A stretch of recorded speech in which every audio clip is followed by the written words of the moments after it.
Bismillahirrahmanirrahim. Assalamualaikum warahmatullahi wabarakatuh. Alhamdulillahirabbil alamin. Asyhadu an la ilaha illallah wa asyhadu anna Muhammadar Rasulullah. Allahumma sholli ala Muhammad wa ala ali Muhammad. Saudara-saudaraku yang dimuliakan oleh Allah. Ini saya sebenarnya lebih mengarah kepada uji coba dengan mic ya, dan maaf menggunakan kaos. Saya kepingin membuat sebuah gambaran tentang mengapa kita itu selalu harus ya belajar untuk menghidupkan yang namanya qalbu di dalam mensikapi hidup. Karena apapun ilmu kita, ya istilahnya ilmu yang kita pelajari yang basicnya otak itu seperti halnya file yang atau barang yang ada di dalam rumah kita yang kita hampir sering kali beli ya, kita taruh, kita letakkan ya, dan seringkali kita lupa. Mungkin kita punya perbendaharaan yang sudah bagus, tapi karena peletakannya tidak tepat atau kita lupa untuk mengasahnya atau mengaturnya, maka apa-apa yang sudah kita beli, yang sudah kita tata di rumah kita, terkadang itu membuat kondisi rumah itu malah terlihat kesannya kacau ya, padat, kacau ya, nggak mengenakkan, nggak menyenangkan.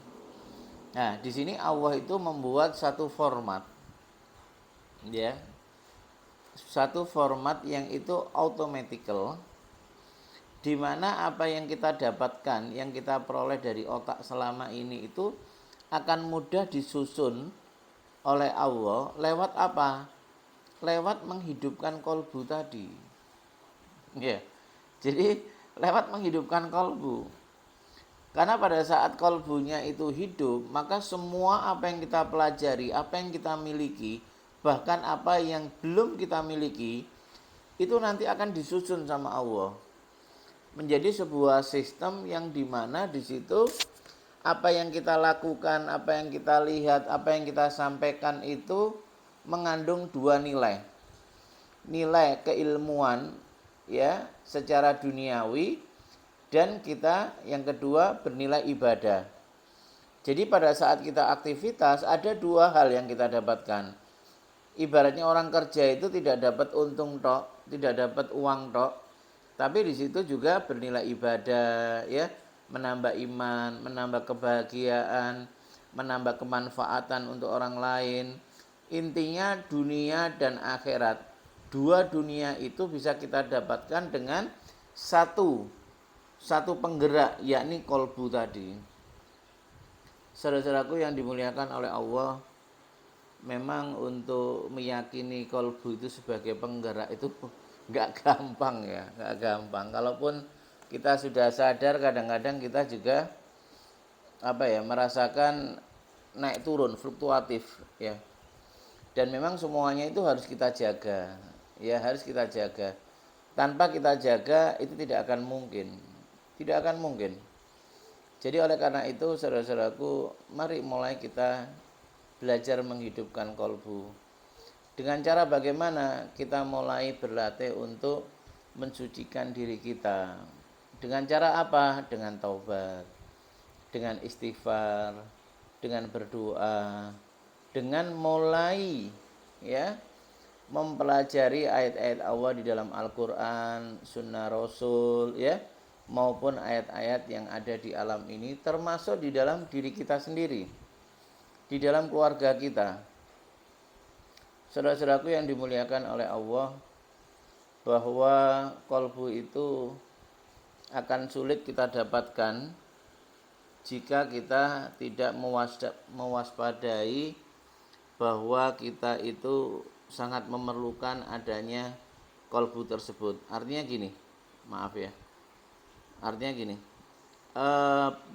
pada saat kita saat ini belum menyadari kolbu itu sebagai sesuatu yang inti di dalam kehidupan kita, maka selama itu kita tidak akan bisa sampai menuju kolbu. Karena semua apa yang dilakukan manusia yang itu notabene ya tidak mengarah pada nilai yang benar, yang bernilai agama, maka kolbu itu akan tertutup. Ya, ibaratnya ini pintu kolbu itu kolbu tertutup. Semua apapun, baik itu yang kelihatan indah di dunia seperti maaf ya, ilmu pengetahuan, teknologi yang basicnya memang untuk sunatullah ya, sunatullah duniawi, dan itu kalau nggak direkonstruktur ya, pemahaman keilmuannya dari mulai niat, proses dan hasil itu kepada nilai agama, maka di situ akan tetap menjadi nilai dunia. Contoh ya, ini yang contoh yang agak ekstrim nggak apa-apa ya. Contoh aja, kita sering melihat di dunia maya itu orang saling menyalahkan, ya menyalahkan, terutama mungkin yang kita soroti saat ini, saya sungguh sangat prihatin adalah para ustadz, para ulama ya, dimana di sini kita saling menghujat, nyatakan kafir ini dan lain sebagainya. Padahal kalau kita lihat mereka juga punya dasar, ya punya dasar. Lalu yang kedua, kita sendiri juga aslinya belum tentu teruji tingkat kebenarannya. Apakah benar secara teori, benar menurut penganalisaan teori tadi, benar secara niat, benar secara proses, atau benar menurut tujuan yang diharapkan. Menurut saya kita terlalu sulit untuk meyakinkan diri kita pada hal tersebut. Walaupun kita tetap harus berhusnudon atas apa yang kita lakukan. Tapi yang harus diingat itu adalah jangan pernah menyalahkan orang. Ya, jangan pernah menghukumi orang.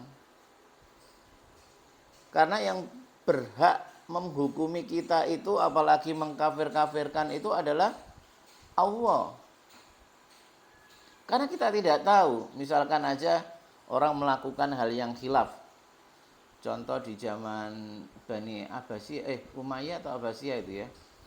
Orang yang hidupnya sukanya di prostitusi dan minuman-minuman keras. Ya. Orang melihat selalu mengecam dirinya. Ya, ini contoh ya, ini contoh. Selalu mengecam dirinya. Wah, tanya sholat tapi perilakunya kayak gitu, gini dan lain sebagainya. Tapi orang itu tetap cuek. Ya, tetap cuek. Beliau bahkan ditegur sama istrinya, wahai suamiku, ayolah rubahlah kebiasaan kamu. Kebiasaan yang kamu kalau punya uang mendatangi prostitusi, membayar wanita-wanita itu, dan kamu bawa ya, tidak hanya dibayar ya, wanita tadi itu dibawa ke rumahnya, dikasih uang agar apa? Tidak melakukan prostitusi. Ayolah, jangan kamu lakukan. Kalau kamu punya uang, datang ke kedai bir, kamu borong bir itu ke rumah, ya, lalu kamu pecahi semua bir itu. Tolonglah, karena orang-orang di wilayah kita itu sudah mencibir kamu, mempermasalahkan kamu. Ya. Lalu kata suaminya tadi, sabarlah, ya. Saya melakukan ini kalau saya punya uang membayar wanita-wanita itu agar ia tidak menjalankan dosa. Ya. Begitu juga kalau saya membeli bir itu dan saya memborong, ya, agar apa? Orang-orang saat hari itu tidak ada yang menjadi pemabuk. Orang ini sangat meyakinkan istrinya wahai istriku, andai kata aku nanti meninggal dan aku dibuang di jalan karena perilakuku saat ini, jangan pernah bersedih saudara, istriku. Karena apa?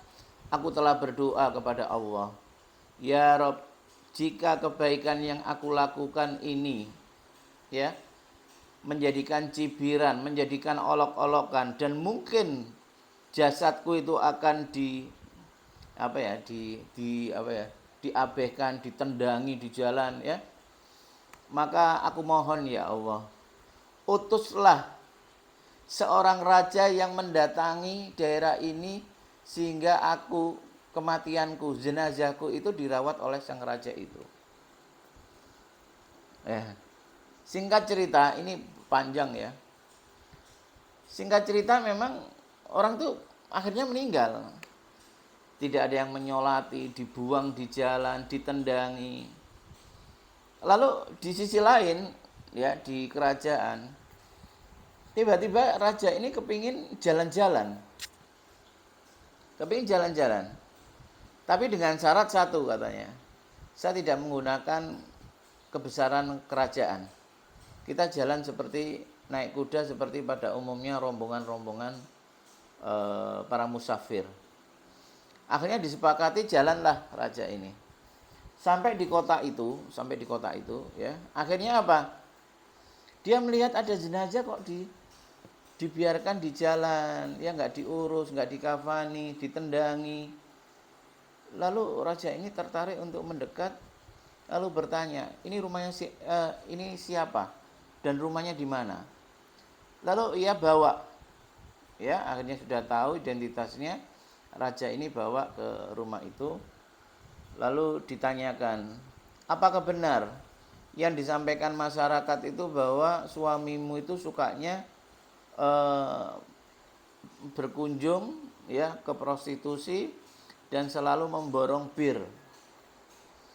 Dikatakan istrinya, betul wahai saudaraku, bahwa suamiku itu punya kebiasaan ke rumah prostitusi dan membeli bir.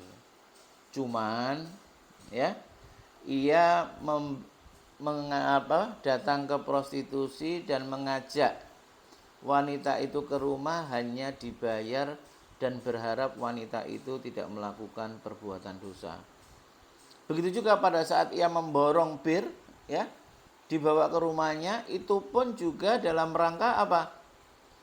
Untuk agar orang-orang saat itu tidak membeli bir, tidak mabuk dan tidak melakukan dosa. Lalu si musafir yang raja ini juga bingung, dan dia bahkan mengatakan Masya Allah ya. Dia menangis malah. Lalu si musafir ini sempat bertanya lagi, adakah yang disampaikan oleh suamimu sebelum meninggal? Beliau bilang, istrinya ini, wahai musafir, saudaraku, suamiku pernah bilang, andai kata aku meninggal, tidak ada warga ini mengurusi, bahkan menghinaku, menendangku, meletakkan aku di jalan. Beliau katakan, jangan pernah bersedih, karena aku telah memohon kepada Allah agar Allah mengutus seorang raja yang untuk mengurusi jenazahku. Ya, merinding sebenarnya. Lalu setelah disampaikan itu, si raja itu menangis dan tersungkur, bersujud. Masya Allah, ya Allah, seperti inikah Engkau menjadikan aku gelisah sehingga aku melakukan perjalanan hanya untuk mengurusi jenazah ini. Ya, coba kalau itu kita hanya melihat pandangan mata aja, betapa lemahnya kita. Maksud saya itu gini loh, para orang-orang pintar itu, terutama orang-orang itu ya, orang-orang yang memberanikan diri untuk omongannya didengarkan, menjadi hujah, menjadi sebuah referensi. Tolong jangan pernah menyalahkan. Ya, kita terlalu lemah untuk bisa menyalahkan orang. Benar terlalu lemah. karena kita tidak mengetahui hal-hal yang halus. Andai kata kita itu berbeda, cukuplah mengatakan, menurut pandangan saya, kalau saya mengerjakan sholat itu seperti ini, dasarnya ini. Tapi dikasih kalimat di situ, kalau menurut saya, ya, jangan, Islam itu terlalu luas, benar terlalu luas, ya. Dan kita tuh masih apa ya? Masih lemah lah. Misalkan kita dibandingkan para imam Syafi'i, Hambali, Hanafi, Maliki, ya, atau yang lebih tinggi dari itu, para tabi'in, para sahabat, kita terlalu lemah. Kita boleh membuat iktibar, tapi kalau ada perbedaan itu jangan mengejas, jangan menghukum. Mungkin ya saya seneng duit, seneng mangan, sih nggak karu-karuan, artinya nggak karu-karuan itu murka ya. Sudah kenyang masih kepingin ini, kepingin itu, mau menangkap sebuah isyarat yang lembut itu akan susah.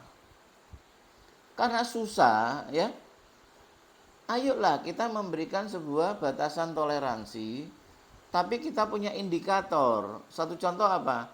Indikator orang yang bertakwa itu sayang sama saudaranya. Seperti ibaratnya tubuh. Kalau sakit gigi, ada bengkak enggak?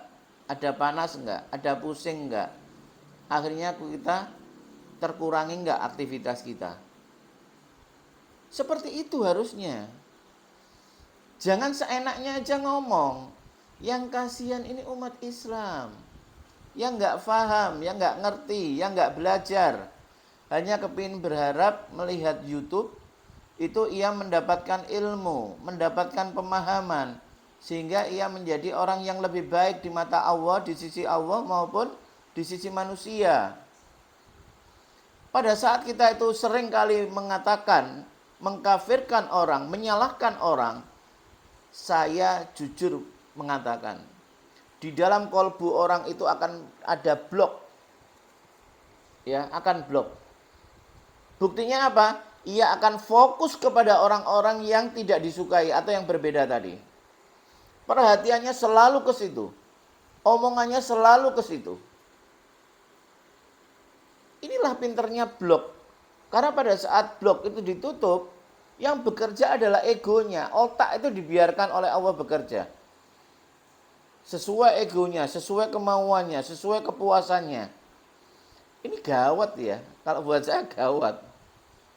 Kalau kita tidak mau mensucikan diri kita, bertobat akan blok itu, ya selamanya kita menjadi orang yang terpisahkan daripada tali-tali Allah seperti itu. Tali-tali persaudaraan atas dasar iman. Saudara-saudaraku, kalau kita ngomong bodoh, ya, ini bahasa saya. Yang jenengan yakini dan yang saya yakini itu semuanya kan nggak ada yang jamin kalau kita diterima. Karena kita tidak ada jaminan itulah maka kita harus punya indikator. Orang yang ma'rifatullah, orang yang tulus kepada Allah itu harusnya apa? Penyayang. Namanya penyayang itu tidak menyakitkan, walaupun itu omongan. Tidak menyakitkan. Ya, apalagi mengatakan hal-hal yang itu sangat sakral, kafir dan lain sebagainya. Ya, Rasulullah itu tidak pernah melakukan hal itu. Para sahabat itu tidak pernah melakukan itu kecuali jelas seperti adanya nabi palsu, ya. Jadi oleh karena itu marilah saudara-saudaraku kita terus membangun keilmuan kita tumbuhkan rasa cinta kita kepada Allah dan persaudaraan sesama muslim.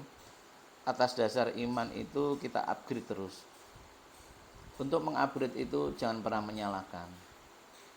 Untuk menumbuhkan itu marilah ada persaudaraan, ada komunitas, ada komunikasi.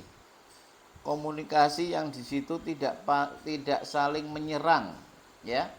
Tidak saling menghujat. Yang ada itu carilah jika ada perbedaan, carilah hal-hal yang sama.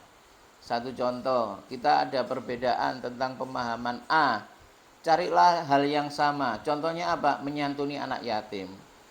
Bagaimana kita membuat format menyantuni anak yatim itu dengan format yang ideal, sehingga anak-anak yatim itu seperti memiliki orang tuanya.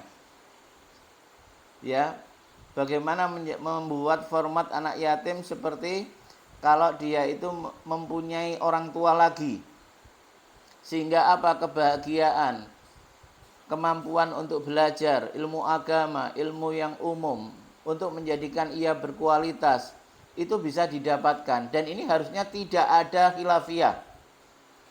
Ya. Itu yang pokok. Membantu orang yang miskin, bagaimana orang itu bisa sukses. Orang yang tangan di bawah, bagaimana tangan di atas. Itu semuanya sama. Kenapa kita nggak mengambil yang sama, yang itu justru merupakan inti bukti daripada kesalehan kita kepada Allah. Ya, tiap Allah berbicara iman pasti berbicara amal soleh. Ayo kita bicara amal soleh. Seperti itu ya. Maaf ya, ini selingan aja ya. Terima kasih, mohon maaf jika ada saya kekhilafan. Itu versi saya, selalu saya katakan itu pemahaman saya. Kalau bisa para ulama, para itu ya ilmuwan, ya itu harus berani mengatakan itu menurut saya, ya, agar apa? Jamaahnya juga paham kalau itu menurut ustadznya, menurut dirinya, dan tidak perlu dipaksakan, tidak perlu dibenturkan, karena Allah itu maha pemaaf. Allah itu sangat pemaaf, dan Allah selalu selalu kompleks di dalam menilai seseorang. Sekalipun orang itu di mata kita kelihatan jelek, kelihatan buruk, kelihatan salah. Seperti itu ya. Mohon maaf. Wassalamualaikum warahmatullahi wabarakatuh.